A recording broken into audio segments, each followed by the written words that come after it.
are listening to the One Idjit's Thoughts On podcast. I'm Paul Mackey. Hi there.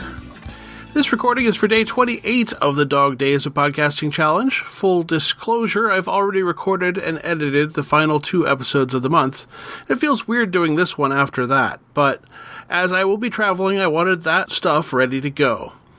I hope to do a 30-second day and tell you about my trip, and doing those in advance will help with that as well.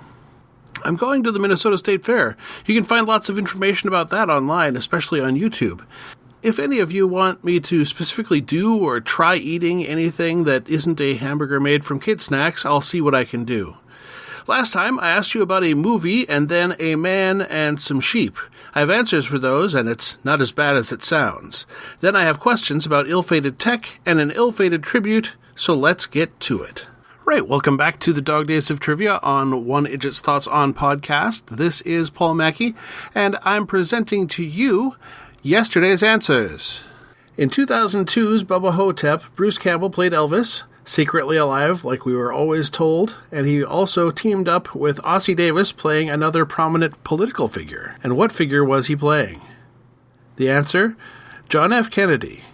To be fair, the character Jack claims to be JFK fixed up and dyed black after the assassination attempt, but the film does not make it clear if his story is true. And second, for the first time on a national level, on September 14th and 15th, 2002, in Hay, New South Wales, Australia, 100 people competed, and Peter DeSaley came out victorious after doing what to 277 sheep? The answer, counting them. It's unclear if sheep counting continues at the national level to this day. However, it is clear the sport is relatively common in general at the regional levels. And those were the answers from yesterday. Hope you got some good points.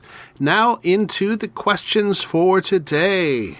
In 2003, a cell phone manufacturer tried to capture part of the popularity of the Nintendo Game Boy Advance by releasing a handheld game and phone combination unit.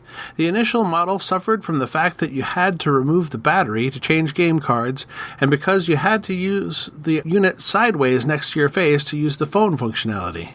Some called it the taco phone, because that's what it looked like. What was this failed venture called? And in 2004, a pine tree was planted near Los Angeles Griffith Observatory, intended to honor musician George Harrison. The tree died, and it was replaced by a new tree in 2015.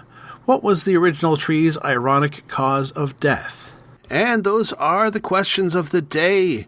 This is the Dog Days of Trivia on the One Idjit's Thoughts On podcast, and I wish you happy hunting.